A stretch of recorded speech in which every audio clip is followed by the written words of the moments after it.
and the green and white upon my chest.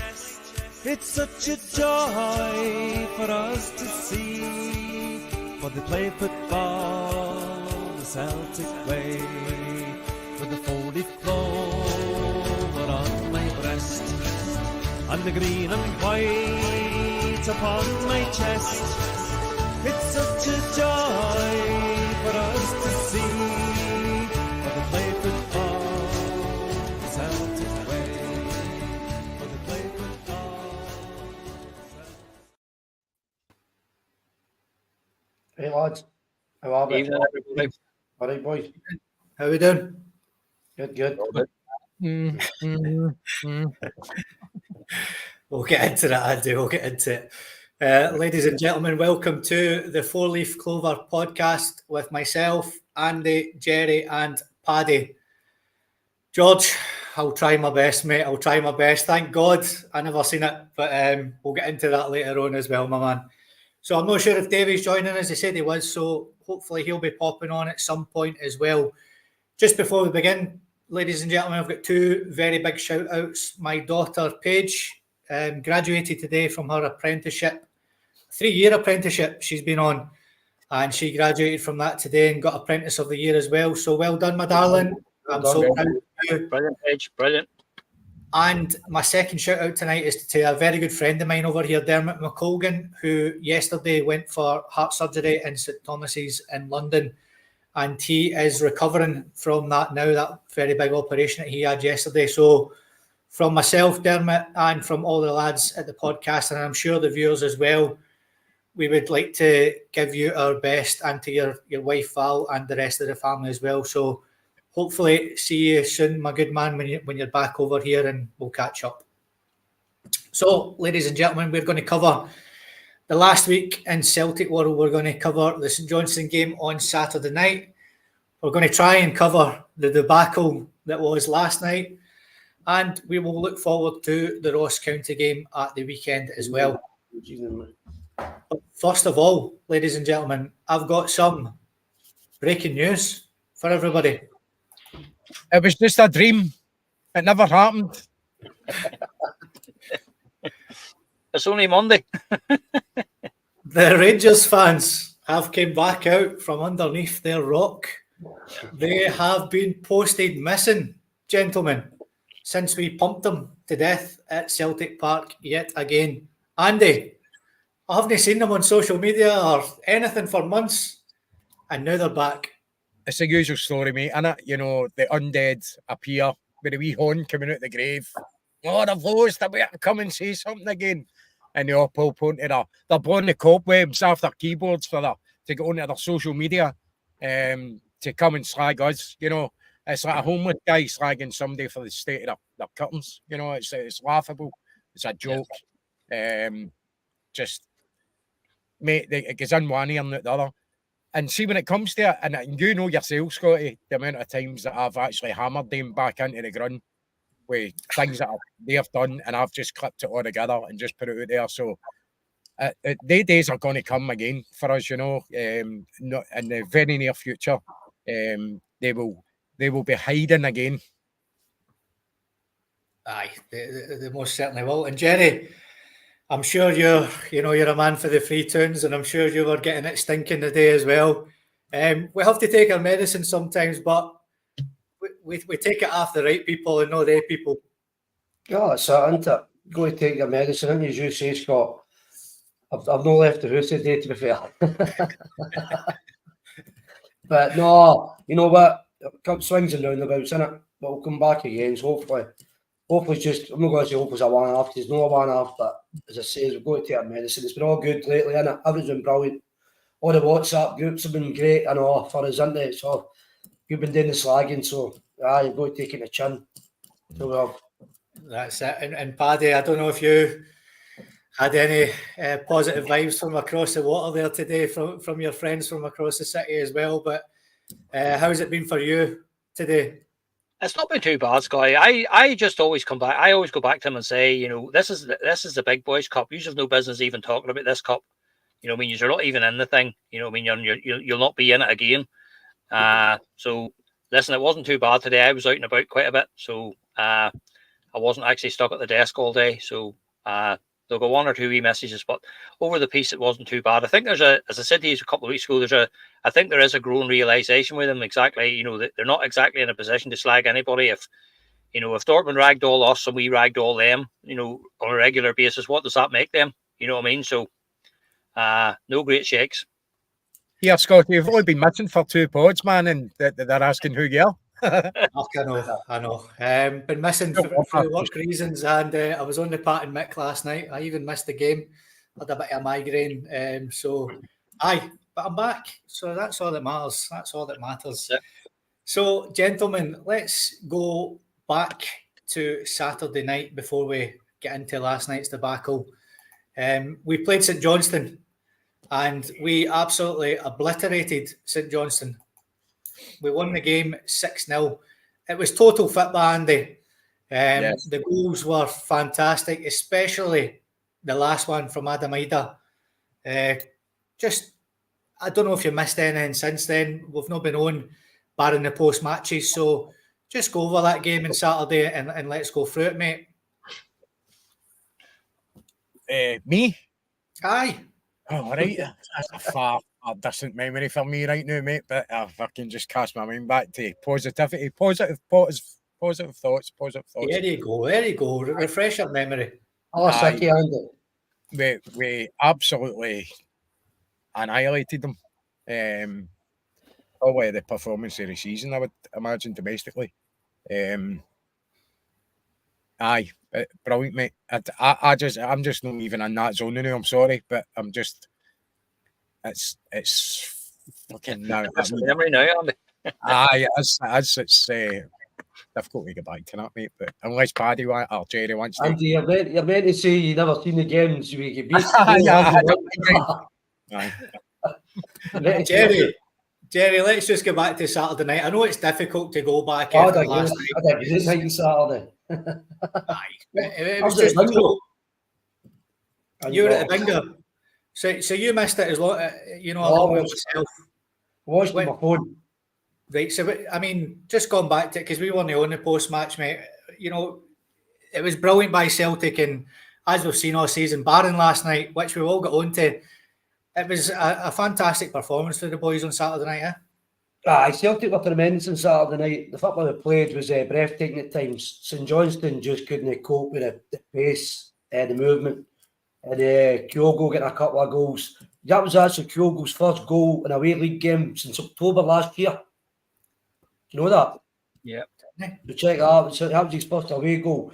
But McGregor must have watched the podcast. We talked about that, didn't he? Since we've been telling him we have a few shots, he's been having a few shots. So he must be watching this. Bernardo and all. I think that's how Bernardo got the nod last night. I thought Bernardo was different class against St Johnstone. And I think that's what maybe got him the nod. So he did, Scott, against Dortmund last night. And as you say, it's the sixth goal with the build-up play with Val and was it Luke McCowan, wasn't it? In the back heel to Ida. That was different class. It was just a cracking all-round goal. So it was, but it was a great performance. So it was on Saturday. And Reader and all, you see Reader sprinting back in the 86th minute. I mean, that's just, the guy has got some engine on him, isn't he? I mean, his work ethic's unbelievable. You're trying to think of things about Saturday, but no go into it like last night again, because all the good things were spoiled last night with the result. So you're trying to hang me with Saturday, you know what I mean? But being fair enough, in the league, I thought Celtic were different class on Saturday night. I say that last night, the confidence in the St Johnstone game for the confidence against better players last night was night and day. So it was, Scott. Seeing Saturday against St Johnstone, I'm saying to the boys, you sometimes need 3 boys to keep everybody happy. But last night you get folk hiding and they don't want the ball. So the same guys were wanting the ball on Saturday night. They're not wanting it last night. They're hiding. As I say, I'm trying to not get into last night's game now, but last night they were time on the ball, weren't they? They were getting pressured so much that they were panicking and passing it away and losing it. And I think when you're under pressure like that, your confidence does go, because you go, I'm up against better players here. I'm going to get fun. if I come and take the ball and lose it, I'm the scapegoat here. So get to him, don't get to me.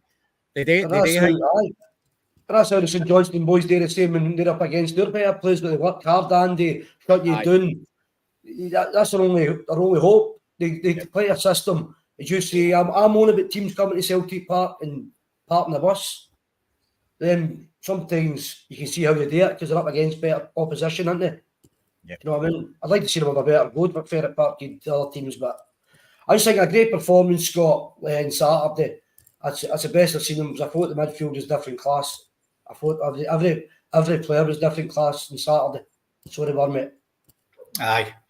And Paddy, I know you'll be feeling exactly the same as every Celtic fan, and now Andy up top there as well about last night. But, you know, we haven't been on since last Wednesday, and this is our weekly podcast. Let's just cover it. Fantastic performance by the boys. Total football. The goal was a worldly, and especially the last one.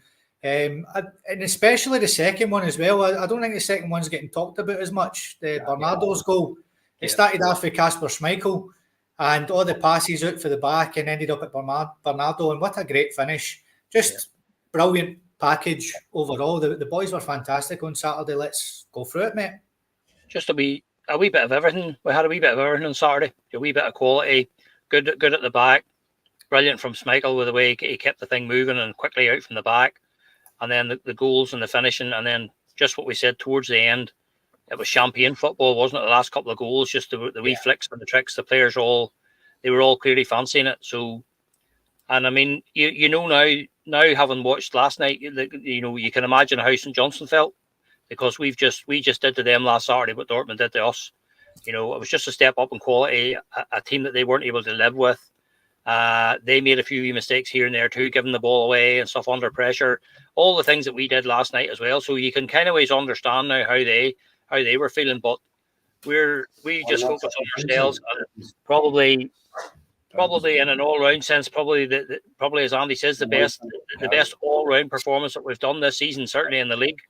Top performance from so many players. And again, for me, the pleasing thing on Saturday was to see the fringe players coming on with a bit of drive and a bit of desire and showing a bit of quality, you know, and showing that we want to be in this team.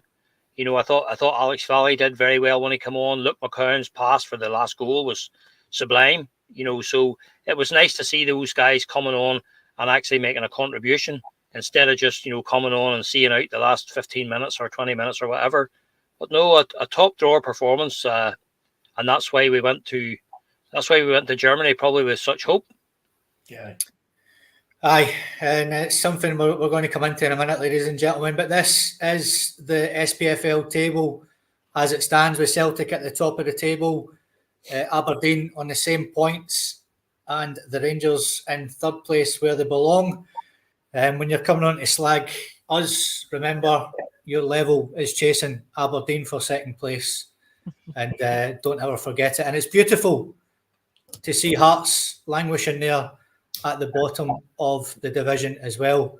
And hopefully they're battling it out with Kilmarnock to go down. That would be just fitting to end the season off. So if Carlsberg did league tables. Aye, true. So, ladies and gentlemen, let's get into it. It's something that we don't want to talk about, but it's something that we do. Andy, I know you guys were on the post-match last night. Dortmund 7, Celtic 1. Now, let's look at the starting lineup first. We had Schmeichel in goals, Johnson, Trusty, Scales and Taylor at the back. McGregor, Engels and Bernardo kept his place with Kuhn, Maeda and Kyogo. Now, Andy, looking at that starting lineup, yourself, I'm not talking about hindsight, I'm talking about getting into the game. As Paddy said there, we had our tails up. I don't think many Celtic fans would have changed that, being honest. Now, in hindsight, I think every single one of us would have changed that lineup. But getting into that game, would that have been the starting lineup you would have went with, mate? I think it's about 98% of Celtic fans would have went to that lineup. I think it was the obvious lineup to go with. So I was quite I was happy enough at the start of the game with the players starting. It's once the game started the problems game. You know, it's all right looking at a lineup on an overlay or a picture. You know, it's when they go on the park and the opposition starts to fling it about like a used scud book. You know what I mean? It's hard to watch, mate. Shannon. Aye. Is that Jerry? I'm sorry there. You shite? No, sorry. My daughter. Thought you My said daughter. shite. No, Shannon. You're right anyway. My daughter. All right, sorry, mate. Aye, Jerry, Sorry. just moving on from what Andy said, we'll just start off with the starting lineup. I don't think many Celtic fans would have changed that, mate. Nah. It's alright asking for put a tatty in now when Bernardo's in or vice versa in it. But the thing is, What you tell me? he's went with the right team, I think, on the performance for Saturday. He's not went with the right tactics. I think that's the problem. So it was Scott. You know what I mean? Aye, it's something we'll definitely cover. And just finally, Paddy, yourself on the starting lineup, you weren't expecting him to be changing anything in that, were you? The only sort of decision he had to make was who partnered Scales at the back, and it was obviously Trusty because he's not had a lot of football, but he's had a couple of games, which is a couple of games more than Nawrocki, so it's purely fitness. So that was the only choice that he really had to make. And as for the way we've been playing last 2 or 3 games, especially on Saturday, that's the team that I would have that everybody would probably have gone for, myself included.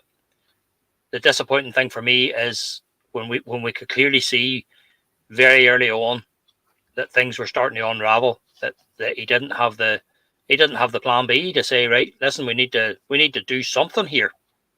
You know, so the starting lineup, definitely that's the team that's been working their magic since the season started. We haven't even conceded a goal in the league and stuff like that. So he went with his tried and tested, which everybody was in agreement with. But my disappointment is when he could see, like everybody else could see, that it was unraveling and going to unravel big time, that he didn't make a change. Right, so let's just get into it, gents. I know that you had the post-match last night. We've had 24 hours. There's a bit of hindsight now, and going off that starting lineup, my own personal thoughts. Now, I never seen the game. I wasn't too well last night and slept through it. Thankfully, looking back now, I don't miss many Celtic games, but it's one that I'm happy to have missed. I haven't even looked back today on any of it either. I've seen the fallout. I've seen the interviews. I've seen everything else. But it's not a game that I particularly want to go and watch back. I know you guys are on the panel, so I know you will cover it extensively tonight. But one thing for me, Andy, is Brendan Rodgers' tactics. They need to be called out. Now, something that I've picked up here as well for the viewers is 6s and 7s. Now, since Brendan Rodgers has taken over at Celtic in both these terms, we have been absolutely embarrassed on multiple occasions now with Brendan Rodgers' tactics in Europe. The 7-0 against Barcelona in 2016-17, the 7-1 against Paris Saint-Germain in 2017-18, 6-0 last season against Atletico Madrid, and last night against Dortmund. Andy, now this isn't a coincidence here. He seems to be the only sort of Celtic manager that this has been happening with. His tactics in Europe and his record in Europe is absolutely shocking as a Celtic manager. And last night again, he decided to go to Dortmund and play the way we normally play. And again, Andy, it's bit us on the arse, mate. You can't go to these places, play the way we normally play, and not expect to get your arse handed to you, and that's exactly what happened. Exactly, mate. And just as we're talking about the lineup, you know, we were happy with the lineup, and obviously we know the way we play. Now, it's once the game starts, you're 1-0 down pretty early on. You get an instant equaliser, and then they're 2-1 up straight away. At that point, Paddy just kind of was speaking about it before we came on, and then they scored the third. and you're going, this could end up embarrassing. Looking at that as fans, and none of us are managers, well, Davey is, but he's not here, but none of us are managers, we're just fans watching the game with our own eyes and our own opinions. And I think they're looking at it would be, this is going to get out of control. If we continue to play the way we're playing, which is way off it when it comes to pace, way off it when it comes to passing. Dortmund just had their way with us. They absolutely just played with us. It was like a training game for them, it looked like at times. They played extremely well. We were extremely, extremely bad. And it's something I'm not used to seeing this season, is us playing that bad. We were, and the thing was, it was like it was throughout the whole team. It was then one or two players, and then the rest were maybe trying to cover them and, you know, get them through the game. It was the whole team, barring Schmeichel, who, if it wasn't for him, it'd have been about 12 or something. So I think you look at his tactics, the signs were there for him to, and we spoke about it before, and Paddy had a great point, and Jerry as well, talking about it, that sacrifice one of your attackers or one of your wingers and just put an extra guy in the midfield just to settle it there, just to try and stop us losing more goals. And that's in-game management. And it seems to be with Brendan, when he is, especially away in Europe, it just goes out the window. And he's usually such a composed guy, even when he's talking about games and stuff like that. He's a guy you want to listen to. He's a very intelligent guy, but he makes some strange decisions. And when Celtic are away in Europe now, and I don't know why we were so optimistic, because we've all been there before, and it comes up and bites us in the arse. But yet again, Scotty, you're getting into this game. We're in good form. You're even looking at Dortmund saying they're losing a few goals. Might bring me a wee chance here. And I said before, I actually went, Paddy had predicted 2-1 Celtic. And I was going for maybe a 2-2, a draw. I said I'd be absolutely delighted with a draw. God, what a day for a draw now, mate. What I would do for a draw right now. If it could just take that result away. And it wasn't just the fact of getting beat 7-1. It was the absolute lack of performance for everybody, and you can include the manager in that as well. It was a lack of performance for him because he didn't manage. And that's his job, to manage. He didn't manage that situation. It got out of control. And we are absolutely lucky that it wasn't into double figures, because you could see it happening. The signs were there that it was going to happen. Wow. Aye. And Jerry, I didn't watch the game last night, but one thing I did watch was the post-match show that you guys done. And by the way, I just want to say this as well. Well done for coming on after that game last night, because it's such a hard thing to do. And Jerry and Paddy, you haven't been in this position before where you've had to come on after a Celtic defeat. And it's brutal. You know, me and Andy's done it multiple times. And it's such a tough thing to do. So well done for coming on and showing face. And Jerry, one of the things that you mentioned is that we've seen this movie before. Brendan Rodgers has seen this movie before, but hasn't done anything about it. Aye. Listen, there's two problems last night. First problem is Brendan's tactical team. Attacking against a team of 11 better players, technically. We can't go toe-to-toe with these players. We can't just go an open game and go, right, you attack us, we attack you. It's not going to happen for us. So there's two problems last night. That, tactically, we need to try and go one up front and try and go 5 in midfield. We need to try and do something to try and get these away games. I spoke to the boys last night. That's 2 wins and 38 away games in Champions League. We need to try and start, I don't know what, but we need to try and start doing something. Rodgers' tactics, I thought, were all wrong, but the other hand was we had 9 players after ball goal. Schmeichel was different class. Again, he kept his. He did about 5 or 6 cracking saves, so he did. And but we had about 9 players after the ball. No, I mean, not knowing the game at all, just chasing the ball. Two kind of tried. I thought a few players tried, but Dortmund just kept going through the centre too easy for us. It's the same. They don't work hard for the goals, Scott. It's the same kind of goals we seem to concede. So we do. And all the players, we couldn't even play a 10-yard pass last night. So for Rodgers' tactics, the players, the basic stuff, running back, chasing your men, making tackles. It was not hard tackles, but we did put a tackle in. These players are cute enough to get down and make a melee so we get booked. And as Andy says last night, we're talking about the penalty, Andy, last night. That's never a penalty, but the Dortmund player's making sure it's a penalty. So he is. He's making sure it's a penalty. And as I was saying last night about the big CCV, Scott, is a massive loss for us. I think that's 8 games now he's missed in 13 the Champions League or European football, the last 2 seasons. We can't afford to go to places like Dortmund and have him. You know what I mean? Can't have him out the team. But as I say, it was a bad night. I think every player there wasn't even pass marks or maybe for an outfield player. It was a long, long night. And I don't think we've ever won in Germany either. We've never won in Germany. So never. That's going to keep. I'm actually worried about the Atalanta game because I don't think Brendan will change it. He'll not listen to 4 guys and fans on pods telling him how to do his business because he's not going to.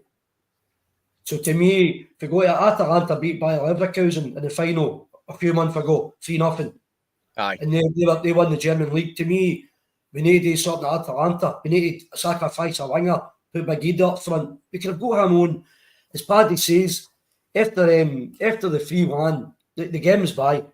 To me, that was time to make a substitute, not a half time or the 63rd minute. To me, we had to try and get Ida on to go up the park long, hold the ball up, try and get down, get fouls, just break the game up, just trying to. But as I say, it's just a bad night. To be fair, every time they did attack, they scored. So it was just a bit of luck as well, as bad as we were that bad. Dortmund were good as well that way, but the goals were lucky. So they were quite penalties and all.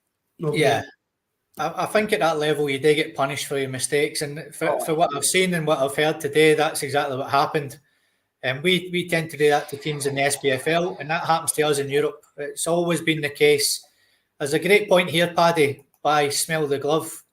We need to play more expansive at home, depending on the opposition, and more pragmatic away. Rocket science. Definitely. Absolutely. And that's what we said last night.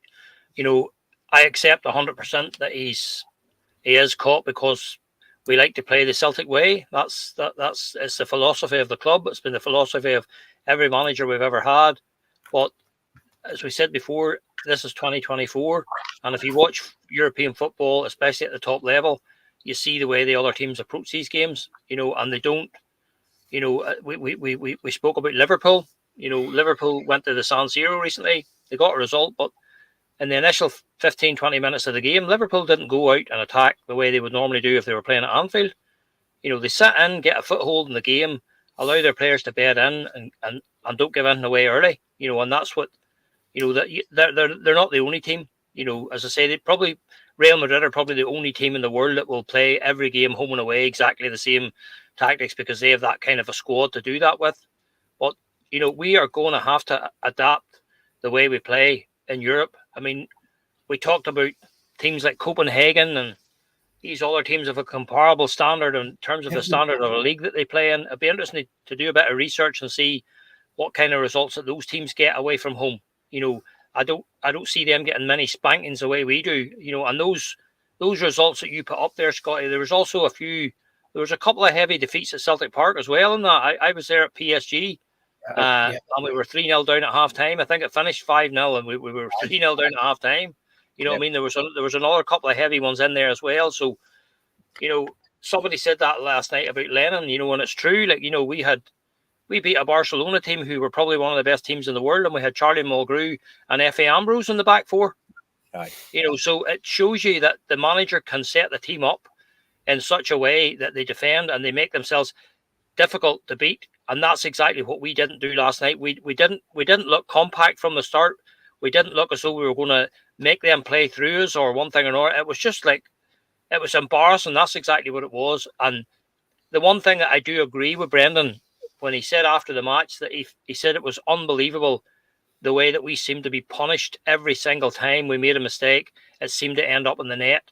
And that's the one thing I agree with. It was uncanny, especially the first 3 goals. Every time we made a mistake at the back, bang, it was in the net, and that's what can happen at this level.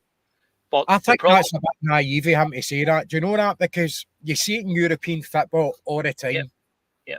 When teams that are only quite on that level, the top tier level, and they go up against the kind of better players. Yeah. Mistakes are punished, and we speak about it before even this game. We need to make sure we're in control, because we know that mistakes are, we want to get. We spoke about it, talking about clinical finishing as well. We need to make sure when we get the chances, we take the chances, because we end up with it's going to come back and you get punished for it. It's the same when it comes to defending. So him being surprised that a team that were in the Champions League last season can punish a team that makes mistakes is beyond me. It's pretty clear that of course they're going to do it. In fact, they're probably a better team than they were last season. They certainly look a better team the way they're playing.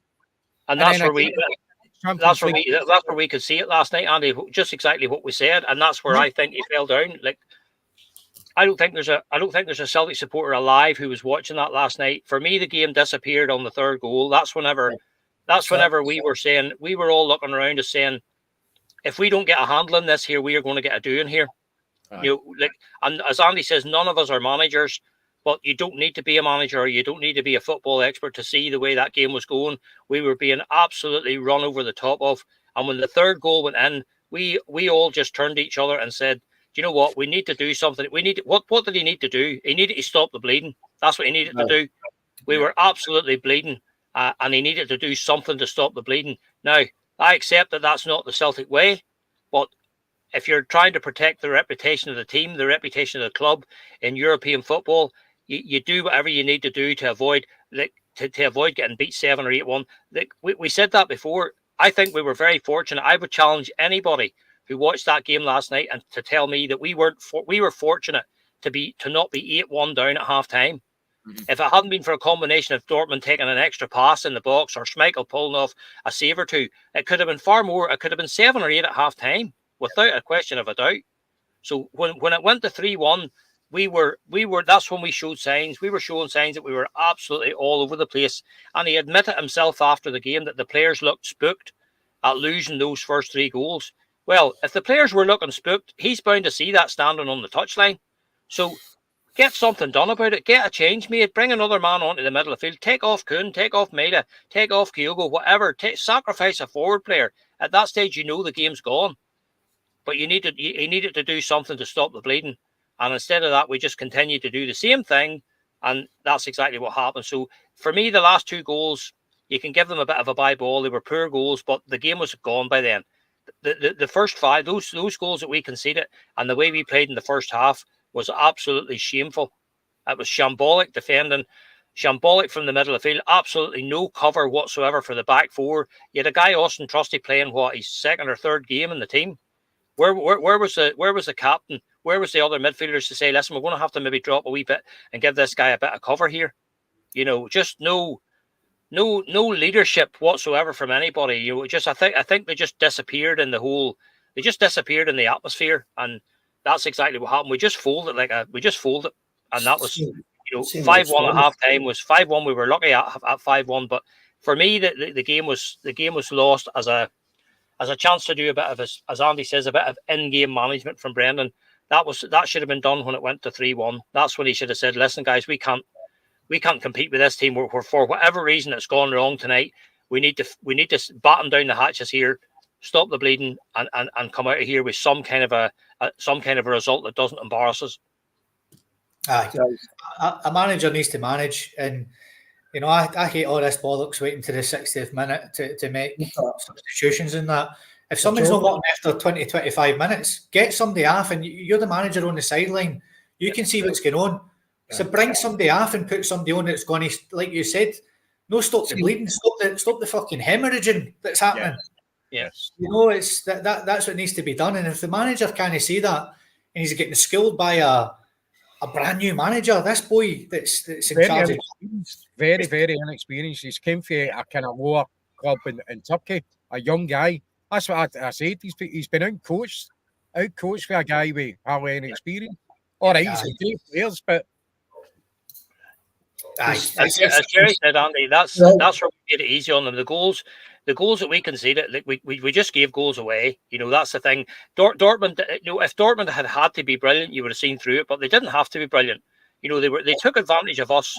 You know, we're obsessed with this playing out from the back. Fair enough, I can understand. We do it in Scotland because we're not facing that level of an opposition, and you can probably make a wee mistake or two at the back. If you're playing St Mirren or St Johnstone or Kilmarnock or something, you're not going to get punished. But if you start playing 1-2s on the edge of your box in the Champions League and you concede possession, there's a fair chance it's going to end up in your net. You know, and that's where we need to learn, and we don't need to park the bus for 90 minutes or anything like that. No. We need to start a game. We need to be compact. We need to be hard to beat, and we need to make sure that if a team wants to play through us and score goals, they're going to have to play well and earn the right to score those goals, not get them handed to them on a plate. What did we say on the pod at the weekend, Andy? My hope for the game last night was that we could get through. Let's just see if we can get through the first 5 or 10 minutes without conceding, with the way we always do in the Champions League. And there you are, 5 minutes in, boom, you're a goal down already. You know, it's just like, that's a given. That's a given when you're up against top opposition. Is to get to that major mark without losing a goal, or if you do lose a goal, don't lose another one straight after it. Yeah.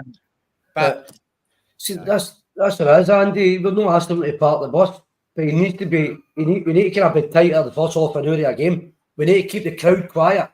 We let it go on straight away in Champions League games away, and the crowds are up, and that's it. Just it kicks in for there. We need to park the bus for at least half an hour. Jerry, that's a good point, mate. We Gary there. We were very naive, but there's still 6 games. That's a great point, because we've still got winnable games there. We've still got points. Listen, we could still get through, even though the home games should see us through. You know, we can't. Well, no, listen, Celtic. We've watched it for years. Celtic are going to get beat away. That's fine. I can live. That's football. It's a manner. Exactly. It's a manner. That's all I'm concerned about, is a manner. But Rodgers needs to change the tactics. I don't think he's talking about the players learning, Andy. He needs to learn. He needs to learn. You know what I mean? Aye, and that's the thing he hasn't done, gents, is learn. It's there for it all to see. But as somebody just said there, listen, we've got 6 games to go. The playoff is the target, and that's still achievable.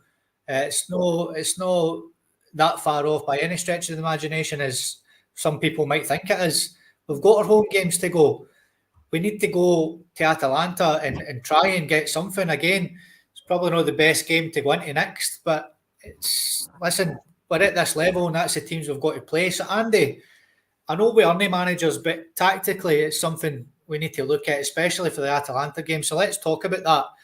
For me, we've got the perfect guy sitting on the bench, Adam Ida, who away from home is the perfect guy to bring into games like this.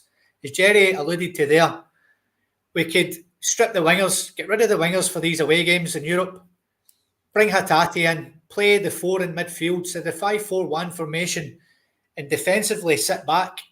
No sit back too much, but sit back enough that we've got 9-10 players that hit the ball, and when we break, that's when everybody does break. But you can also use a long ball up to Adam Ida, who would hold it in for these players, maybe the 2 midfielders, Hatate and Bernardo, to go and then join them and maybe try and start something. For you, is that the way we need to start playing, mate, looking forward?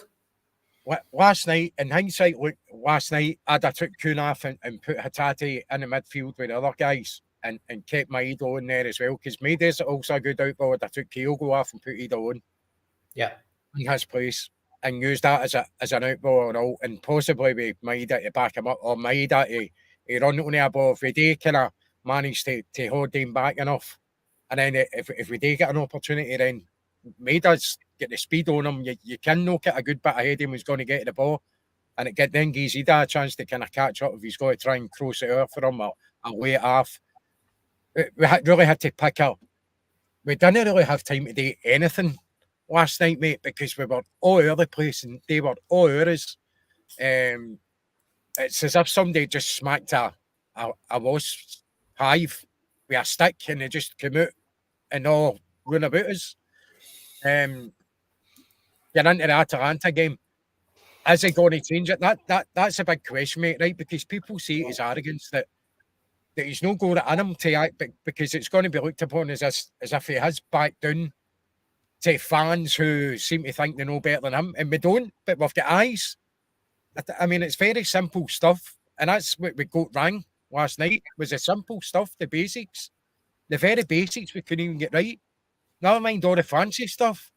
Do the basic stuff right, and we actually spoke about it, and actually insulted schoolboys with some of the stuff we were calling schoolboy errors. We insulted them because it was very, very poor.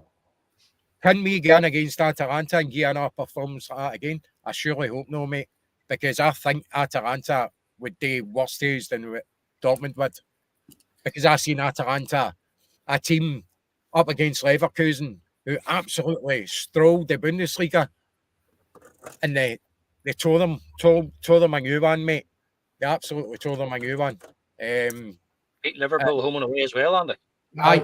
Aye, they did, mate. So they are a very good side, a very good side. So we need to play sensible football, mate. We need to get a bit of sensibility into our team. Too much of this gung-ho stuff, we are going to get absolutely pumped. Aye, and I believe they've just beat Shakhtar Donetsk as well, 3-0 there as well tonight. So, you know, we know their name mugs, Jerry, and I mean, we've got to be more pragmatic. Definitely the word of the night for sure. When we go across to Italy, it's got to be the 4-5-1 formation, or as Andy alluded to as well, the 4-4-1-1 formation. With Maeda just behind Adam Ida. But for me, we've got to start Adam Ida against them and use that outlet that we clearly never had last night. Yep, I see as Andy says. See, the thing is, see the last few times we've played away in Europe and stuff, we've been forced. The team have got, we couldn't make changes. We've actually got a great squad now. We can make changes. There's that many options. You say Ida, Mida and all get into centre, taking Kyogo off. There's that many options. But we didn't do any options last night. Do you know what I mean? To be fair, I thought Atati done not too bad when he came on. And the boy from Barcelona, Val, thought he done all right, you know what I mean? But I just think that Atalanta game is going to be, we need to be tight. We can talk about it all night, tactics, but is Rodgers going to change it? I don't know. Because that's 2 weeks away, is it? The international weekend. Next weekend, isn't it? We've got Aberdeen. We've got Aberdeen first, which is so we need to go against Ross County and Derry Joe Bear. Then we've got Aberdeen, then Atalanta. So you know, Atalanta is on Wednesday, October the 23rd, with the early kickoff of 5:45 p.m. So after the international break, we've got Atalanta away, and Paddy, just let's have a quick chat about the tactics. Again, I never seen the game, so you know, but just thinking about it from my perspective, I would play Ida away for him in the Champions League nights. As Jerry said, we've got a fantastic bench. Now it's time to utilise that bench. Kyogo, if we get to 60, 70 minutes and we're still in the game, then bring on your Kuhns, your Kyogos and guys like that, and the fans wouldn't mind so much. If that was the case, we don't play the Celtic way for 60, 70 minutes and then go for it. And if we get beat, at least, you know, as fans, we can say, listen, we went for it and it didn't work, but well played for the first 60, 70 minutes. You know, there's something there to build on after that. Absolutely. And that's what we said at the weekend. in defence of the club and the team, the problem for us again is we are hamstrung badly by the standard that we play at on a weekly basis in Scotland. There's no two ways about that. We don't, you know, we said that last night, you know, to win against most of the teams in Scotland, we can get away with being at 70%, you know, and that's the problem. So you've got games against maybe Ross County, St Johnstone, Kilmarnock, St Mirren, and then all of a sudden, bang, you're out against Dortmund on Tuesday night. And that's what I say, you know, our players are not playing at that level and at that pace often enough in the bread and butter games in Scotland. And then that's why when you go into, I always say we are very vulnerable early on, because it takes our players sometimes 10 or 15 minutes just to get to the pace of the game, Dortmund are used to playing at that standard. They play in the Bundesliga. They play at a higher standard of football than we do. So they're switched on and ready to go. Sometimes when we come up against these teams, we take 10 or 15 minutes to get settled, and that's why it's important that you go out to say, listen, we need to give ourselves an opportunity to get a foothold in the game here. We're not going to try and score an early goal. We're not going to go gung-ho. We're going to sit tight. We're going to get 10 men behind the ball, and for the first 15 minutes, we are going to say, you shall not pass until we've given their players a chance to get to the pace of the game and deal with it. As Jerry said earlier on, the crowd that's when they're most noisy at the start and all. You need to try to silence that. You need to try and take the heat out of the atmosphere and stuff like that. And that, for me, as I say, is the disappointing thing. That's the change that I would have made. As soon as the third goal went in last night, I would have taken off Kuhn or Kyogo or possibly both of them, and I would have stuck Big Ida up front and said, right, do you know what? Because that's what was happening. We were giving the ball away at the edge of our own box. We were hammering it forward. Kyogo was coming up against they played with a back four, and the guy Kuto at right back was a fairly small guy. The other three guys are all 6'2". Kyogo's up against these three big defenders in the middle of the field. The ball was just getting humped up the field. They were just coming straight back down. It was one attack after another. We had simply no answer to them, and that's why I say when it went to 3-1, Brendan should have said, you know what? Damage limitation here, guys. We may get beat here, but we're not going to get embarrassed. Stick the big man up front, stick another man in the middle of the field or another man in front of the back four, and try and break the game up, try and frustrate them a bit, try and make yourself a bit more hard to play through. But that's, for me, it was absolutely unforgivable not making the changes at that stage, because that's when we all could see where this was going. At 3-1, the guys that I was watching the match with, that was the consensus of we're going to get a doing here. We are absolutely going to get a doing. One of the guys actually said to me, this score could be whatever Dortmund want it to be, and that's how embarrassing it was, and we keep saying that Brendan is an elite manager. Yep, in the UK he probably is still an elite manager, but he's beginning to develop a bit of a reputation for being stubborn where it comes to Europe and not willing to change and not willing to do things differently. And I'm sorry, but unless we cut our cloth accordingly to the opposition, especially away from home, we're just going to get more of the same. Yeah, definitely. Sorry, Scott. Just go for it. I was just going to say, we can't take an SPL football into Champions League away games. No. We can't take that kind of football. As you say, when you've gone and played against the better teams, is it against the law to go long now? As you're saying, the keeper playing it for the back all the time. Do we need to do it as much in the away games? That's all right when we're playing the SPL teams, but we need to come up with something, a different plan. He needs to find a different plan, even a plan B and a C, Paddy. Yeah, that's the thing. He's not. He's beginning to get a bit of a reputation for. People are saying, is he clueless in terms of does he not have a plan B? Does he not see? Or is it he's just stubborn and won't adapt? But this is the thing. The best managers in the world, they'll change and adapt and they'll move things around. And you see Man City are a great example of it. You'll see if Man City are playing one of the smaller teams and they're playing against a low block, you can see Pep telling De Bruyne, right, listen, go you in there, switch with him, turn, and that's what managers do. They see things. It's like football's like a chess game, especially in Europe, and you have to be able to see the pieces on the board. And that's what there was too many times, especially in the first half, that our players were all over the place, just absolutely all over the place. Organisation went out the window, and for him to come out after the match and say that he could see that the players were spooked at losing 3 or 4 goals. Well, if you saw that they were spooked, that was your chance to say, well, do you know what? We're not going to let this get any worse here. We're going to try and go for damage limitation, as we said there earlier. He needed to stop the bleeding, and I'm sorry, but he didn't do anything. He just stood on the touchline and did what the rest of us did and just watched it. He was different players. It's the same result. Then it's his tactics. Yeah, it's the tactics going forward too much. Yeah, because it's a different players but the same result. Yeah. So to me, it's going gung-ho too much. He needs to go up with a plan and try and break it down a bit for us. See if that happens. Just to answer James there, I know a couple of the guys have been mentioning it in the comments there. They're still available, mate, on Amazon. I think they're only $5 each. All the books start off with the bonnet, and you can't go wrong. So they're all on Amazon for everybody to read if that's your thing.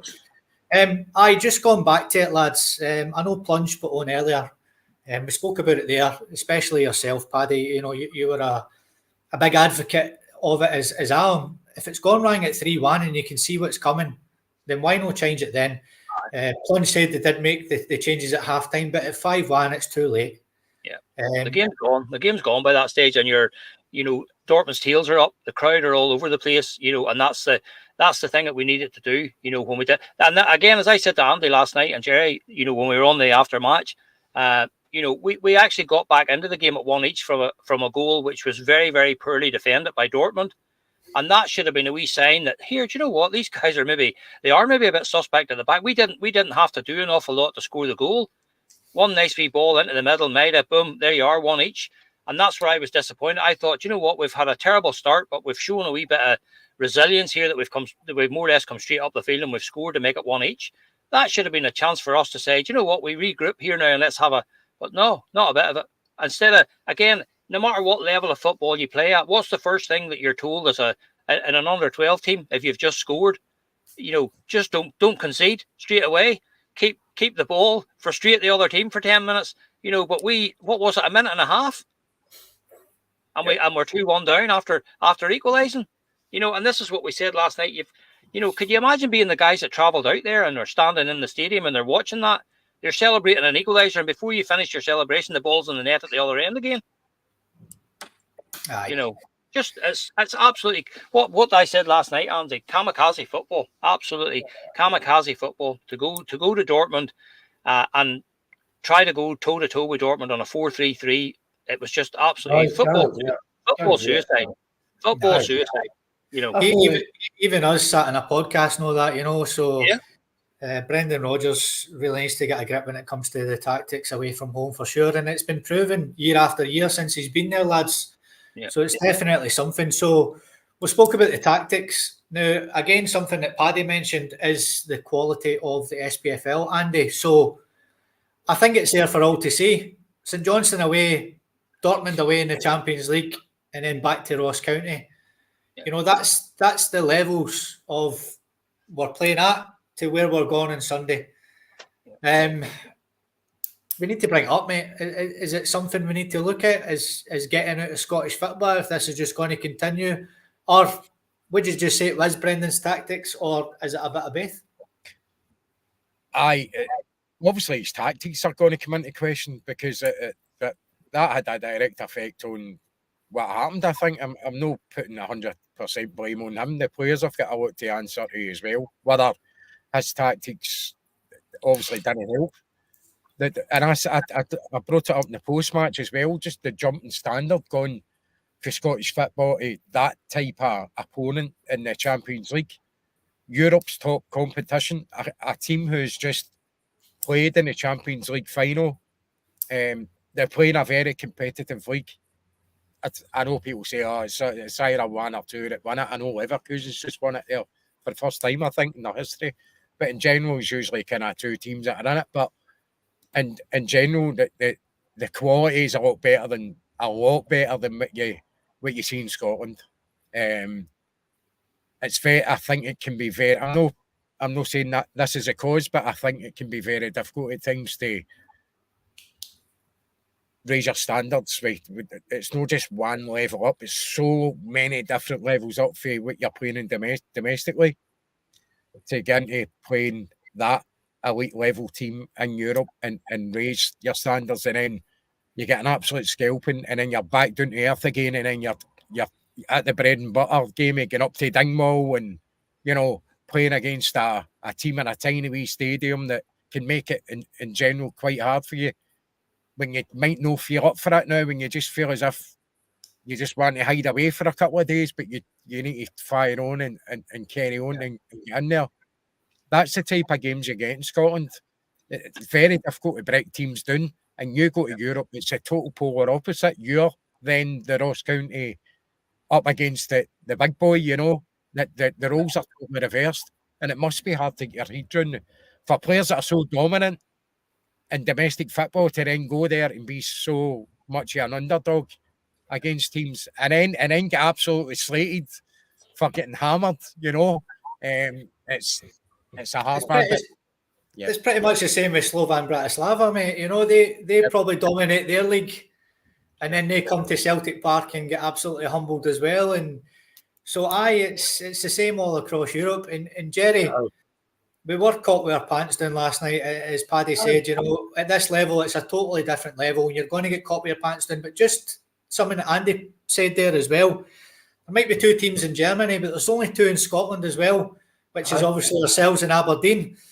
So, just do you think it is the Scottish game that we need to maybe take a step away from? It's something that's brought up quite a bit, mate. Is it something that Celtic need to look into just to raise our levels at the European standard? Well, we can't blame St Johnstone for our bad passes last night, could we? I mean, the basic stuff, we can't blame St Johnstone for that, can we? And the other teams. But the thing is, we know the standards, not the greatest. But we can't use the excuse either. No, we didn't use the excuse when we won against Bratislava. It was a team, so we're only using it in defeats. So to me, Benfica, I wouldn't say the Portuguese are top league. Inter, Benfica, Sporting, Wales, Braga. I mean, the 10 or 12 of their teams are no great. But Benfica and Sporting can go and do well in Europe.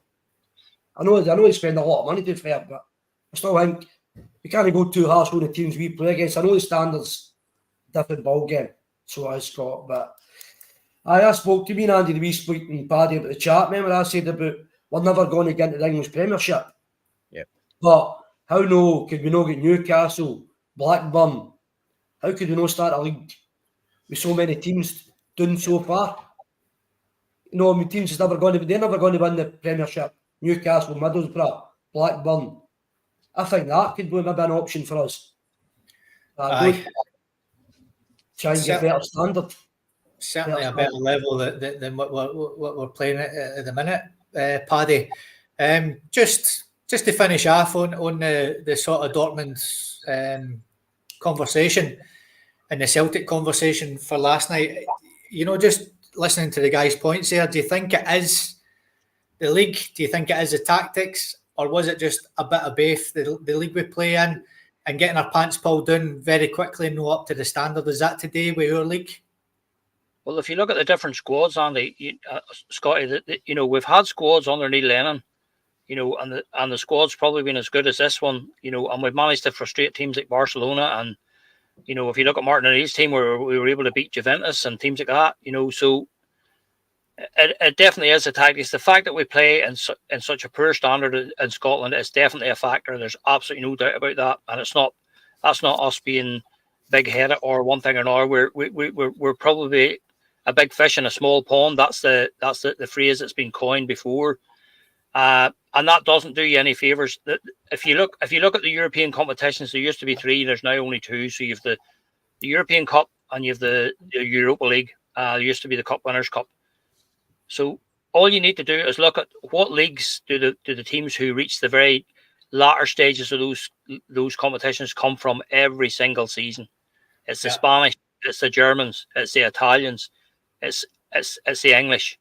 You know, so it's no shock to say that, you know, that's the standard. Those are the leagues that are the best standard. Fair enough, Jerry made a good point. There are other teams like Benfica and, you know, Sporting Lisbon and Braga, but you know, teams from Portugal and Spain tend to be better technically than us. You know, that's just the way it is. You know, they may be of a comparable stature, but you know, those nations produce more players. They're bigger countries than if you look at Scotland. Look at the players at Celtic or the countries that Celtic are trying to troll and trying to sign players from.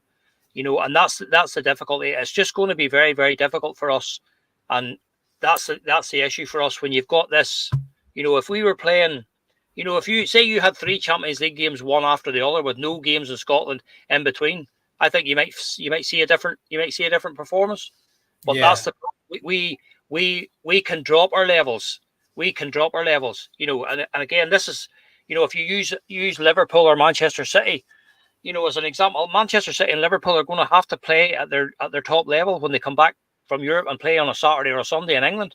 They don't get away with that. They're not going to get away with that in that league. You know, Barcelona, Real Madrid are not going to get away with dropping their standards if they're coming back to play. And that's the problem. Yes, it's the same 2 teams probably in most leagues that win, but they're far more competitive, and they've got better quality teams all round. And this is the thing, you know, the thing about going to the English Premiership. We've talked about it for years.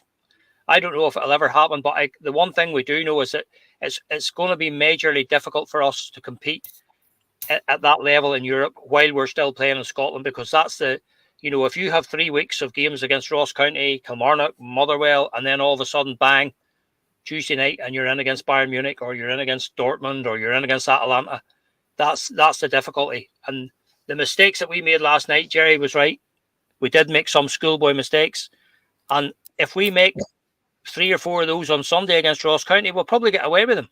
Probably get away, because they don't have the quality. They don't have the quality to hurt us, and that's the problem. You can be sloppy, and you can, you know, and that's why I say you can drop the level. And to win in Scotland, you know, we probably have to be 70%, and that's enough for us to get results in Scotland. Saturday last against St Johnstone was different. We were absolutely out. We were different class. We played at 100%. You know, and that's what Brendan said last night. It was, you know, it was going into the game. We were in a good place. We were in a good frame of mind. We were flying high, you know. But again, as I say, it'll be interesting to see now what happens on Sunday. But that's good. That is the difficulty for us. You know, if we have a couple of weeks now where we're maybe not facing that standard of opposition, and then all of a sudden the midweek comes along, you're a very difficult away venue in the Champions League, and you have to raise your standards again there. And it's very, very difficult. You can't just switch this on and off like a light switch. It is difficult. The top teams are playing at that level far more often than we are. Aye, and Sunday is something that we'll definitely come into. So just wrapping up the Champions League, lads, I had a look through quite a few quotes, quite a few interviews, stuff like that. And this is the one that I've picked out. It's something that Chris Sutton said about last night. Celtic wanted to go toe-to-toe. It's good to be positive, but there comes a time when you have to be a bit streetwise and understand levels. Throwing lots of bodies forward when you're 7-1 down seemed a bit naive, a bit like Madrid, way too open and ruthlessly exploited. So the big man for me hit the nail on the head with that quote. And just to finish off, lads, this is the remaining Champions League fixtures that we have. We have Atalanta away on Wednesday, October the 23rd, with a 5:45 p.m. kickoff. Then we have RB Leipzig at home on Guy Fawkes night on the 5th of November. So hopefully there's fireworks then in our favour against a German team for a change. And then the next one after that is Wednesday, November the 27th, against Club Brugge with an 8 p.m. kickoff at home again.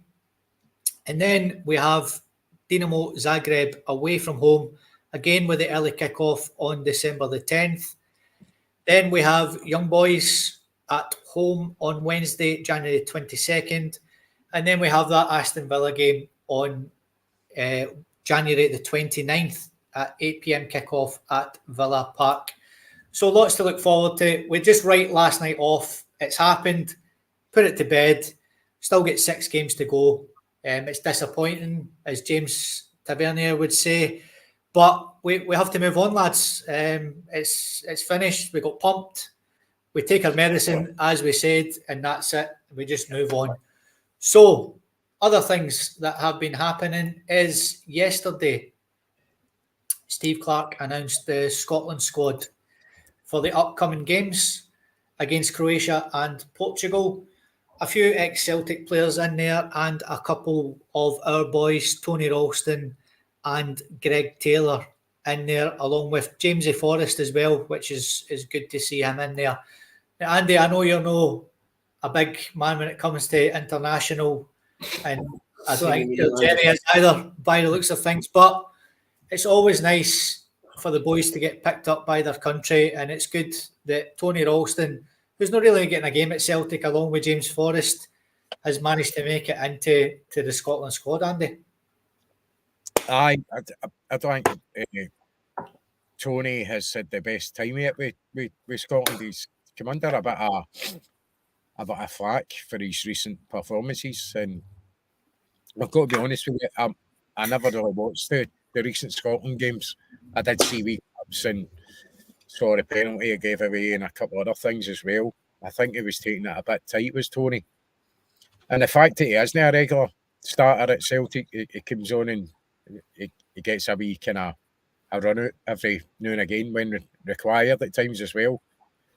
But it seems to be somebody that Steve Clark certainly has a lot of trust in it, and he likes him. Forrest, good to see Forrest still getting kind of recognised there as well. You know, the wee man obviously got a lot of experience, and it's quite actually. I'm quite surprised that Calmac has decided to chuck international football to almost keep the longevity in his career going at club level. And me, Forrest, has just gone, well, it's just another game, innit? It's just another. It doesn't need nothing phases Forrest. It's like, I think he'll still be playing these 5 or something. You know, but me, Forrest might know about Crabbit Wife, Andy. That's true. Talk about Crabbit Wife and all, you're going away all the time. You can just see him, can't you, Jerry, playing down at Area United when he's 52-year-old and stuff like that, still cutting in for the right hand side, and or might even be a defensive midfielder by then. Roasting runs like a robot. Very good, George. Very good. Buck Rogers, remember? Oh, jeez, man. Aye, Jerry, I know you're not a massive fan of the internationals either, but the Celtic boys have been called up, and it's nice to have a chat about them. And something I noticed as well is Craig Gordon, ex-Celtic player, 42 years old, has been called back up again as well. So we thought we were seeing his swan song just before the Euros there, but he's been called up again. So credit to him. Mere comebacks in Oasis. Yeah, you look back a few podcasts a few weeks ago, I did say he's in years to come, the keepers will maybe 10 years will be playing to 45, Scott, because they're well looked after now. So their goalkeepers, all the science and stuff, the way they treat themselves, own half the part now. I mean, there's even players are playing to 38, 40 now, but the goalkeepers will easily be 45 in a few years' time. But see, I still love going to international games when I was younger, but I just think it's just too much now. It's every month. Used to look forward to World Cups and stuff, but see now, I just think it's too much. And you're trying to get going in the league, and you're looking forward to league games, and next minute it stops again for another international break. And the nations, Euro nations, they're just overhyped friendlies.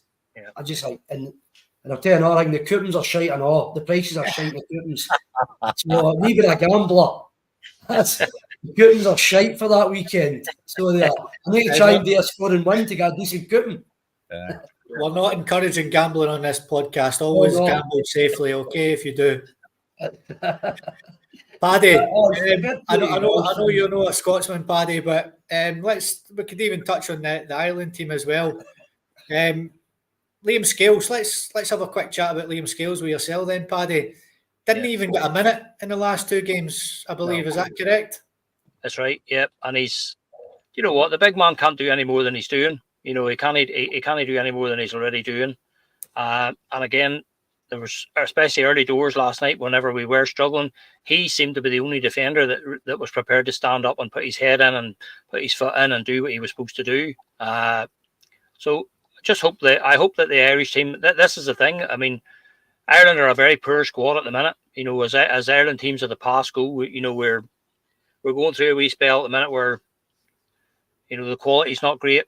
We were all spoiled with Big Jack's team, you know, and stuff like that. But we're going through a wee spell at the minute where they're not the greatest to watch. But I just think it's a general malaise. I find international football hard to watch, to be honest. I think a lot of the international teams now, they go out not to lose the game, and you very rarely see a team going to win.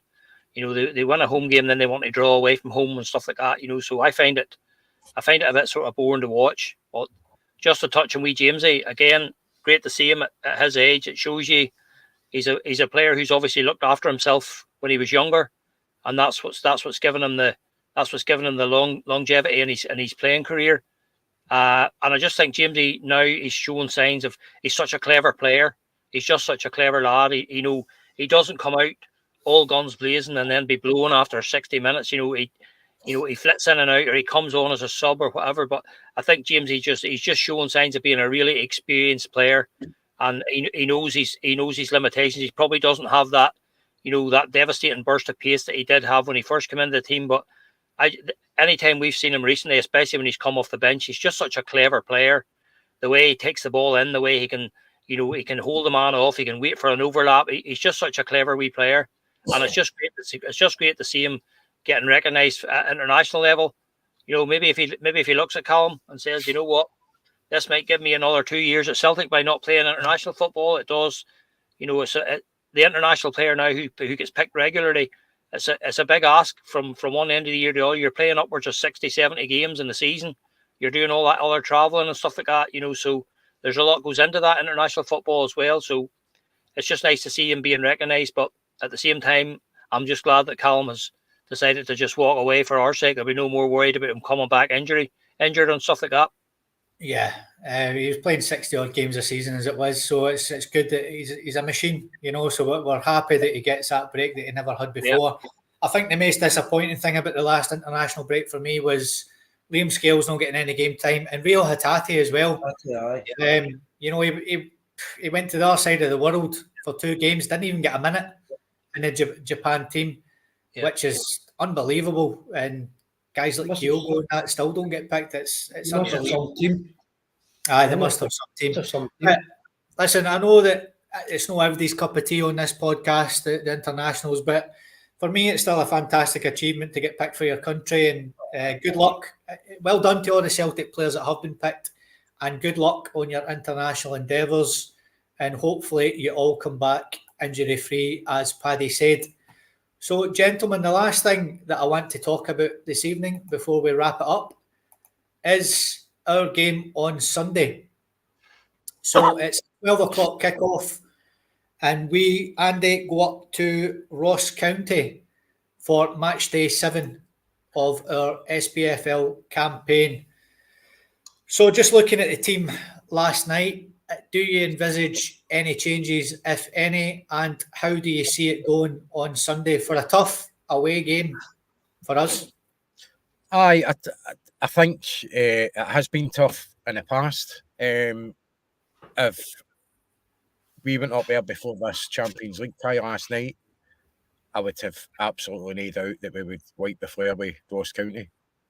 I still think we'll win the game comfortably, and I think we'll go with exactly the same team, and quite rightly so, because it's obviously different domestically, and I think these players need to, the ones that started the game, need to get this result with their system. They need to play again, and probably the sooner the better. It can be a tricky place to go. I don't see it myself, mate. I really don't. I don't see us having any trouble up there at all. I would play the same team, let them get it out your system, go and score a few goals, get the feel-good factor back again. Put that in the past, learn from it, but put it in the past. Look ahead to the future. Try and build your confidence up again. Get back to the way we were playing before this heavy defeat. Because we've not just turned into bad players in the space of one game.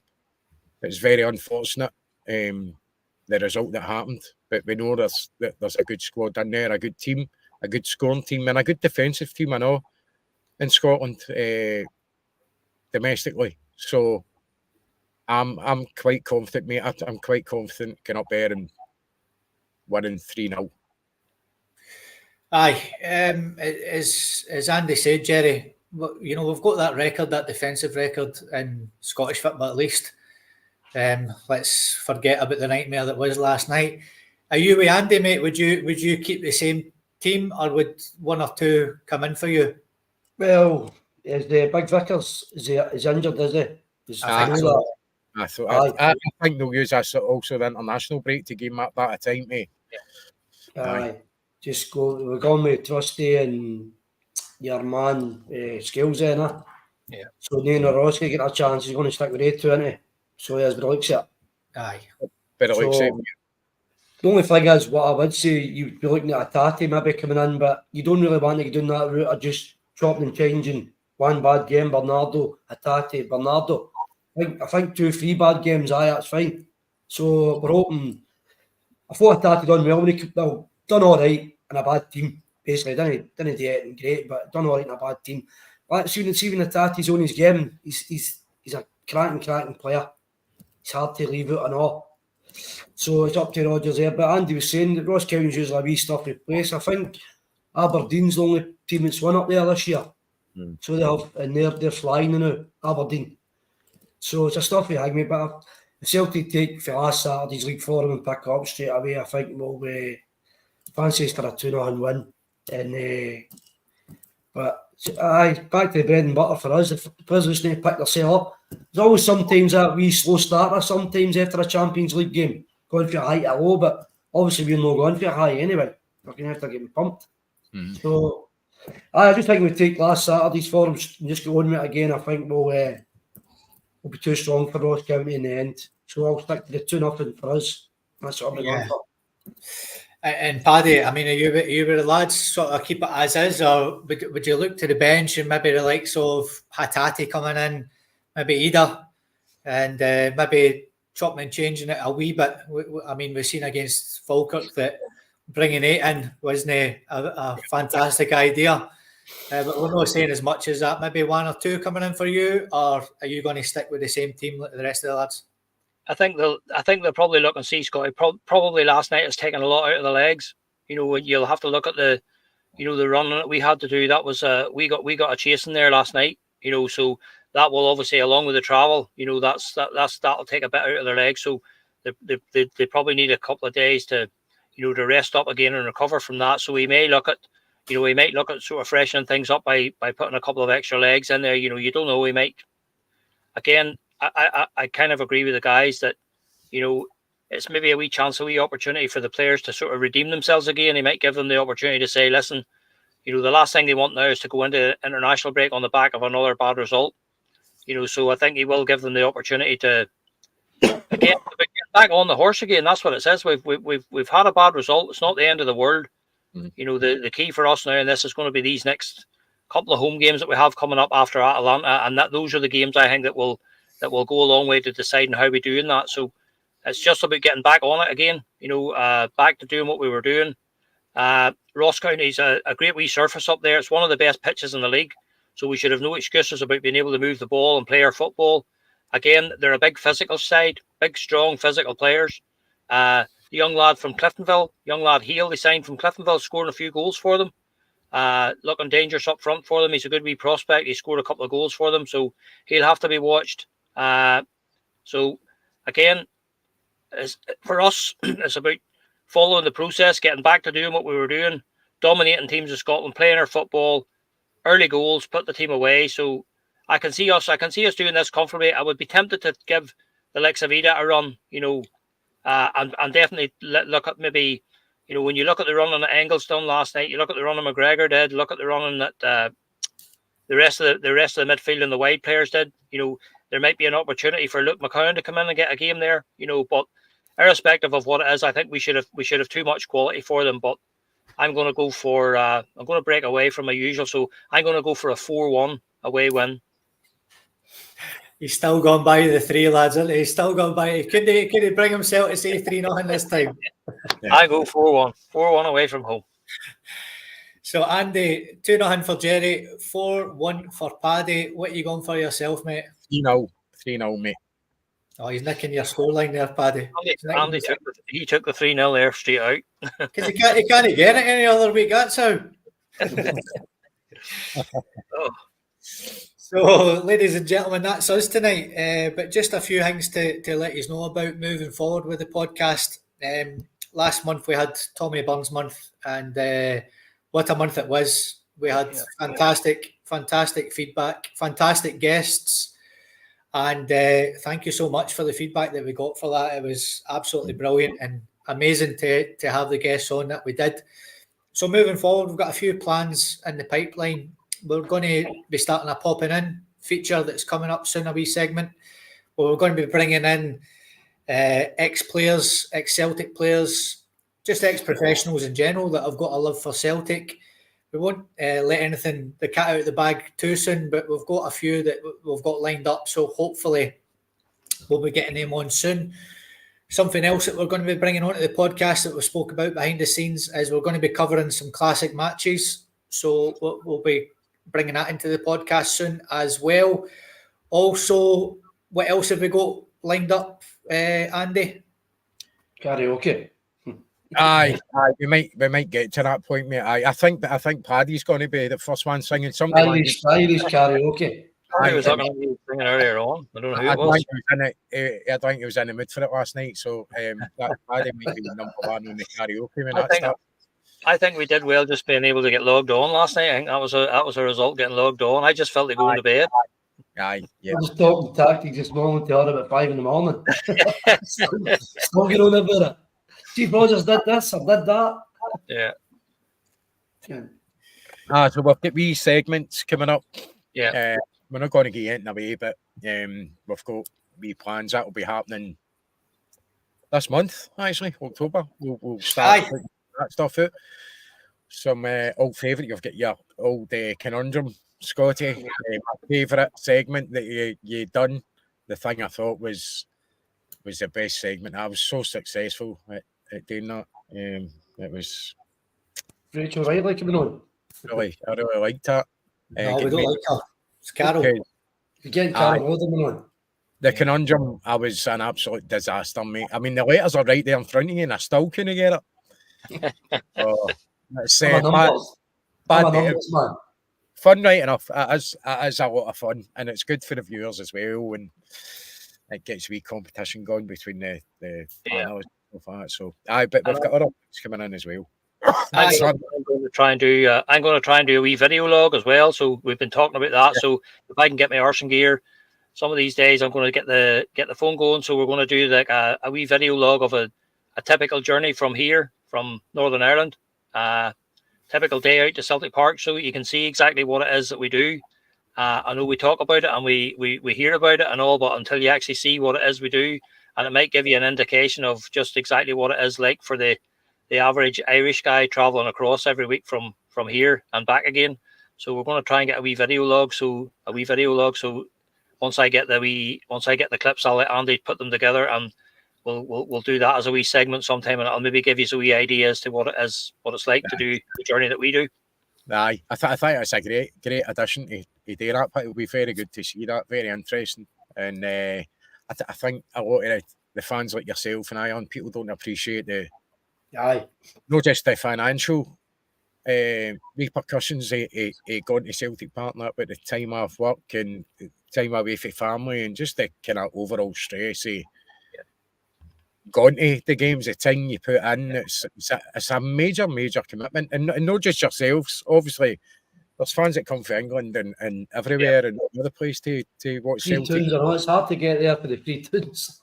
Aye, and as a fan, that's harder for me than it is for Paddy. Aye, I know. But as a fan that can kind of see the stadium for his house, you don't appreciate exactly what these people like yourselves put into travelling to go to the game, and I think it will be a nice thing to see. That's it. I'll just give you a wee idea of what it is, it's actually like, and we're not trying to be heroes or anything like that at all. It's just to let you see what it is that we do. You know, the journeys that we make, and what goes into actually going to a Celtic match. You know, so. Aye, so lots to look forward to, ladies and gentlemen, and we will join you. We'll be back with you again on Sunday for the post-match show. Just one other thing that we've been speaking about behind the scenes, and we might as well let you know because you're part of your podcast family now as well, is we might be possibly starting up a podcast on another night as well, to be announced. We have got 5 on the podcast just now, and potentially may have others joining us. So we're just waiting to see what happens with that in the background just now. Yep. And if that does happen, then we will bring you, apart from our Wednesday night podcast, we may bring you another night of the week as well, that a lot of you have been screaming out for. So, ladies and gentlemen, Andy, Jerry, Paddy, and all the viewers who have been watching, thank you so much for joining us. We'll see you on Sunday after Celtic's victory against Ross County. And that's us. Thank you very much from everybody at the Four Leaf Clover Podcast. Cheers, lads. Cheers, everybody.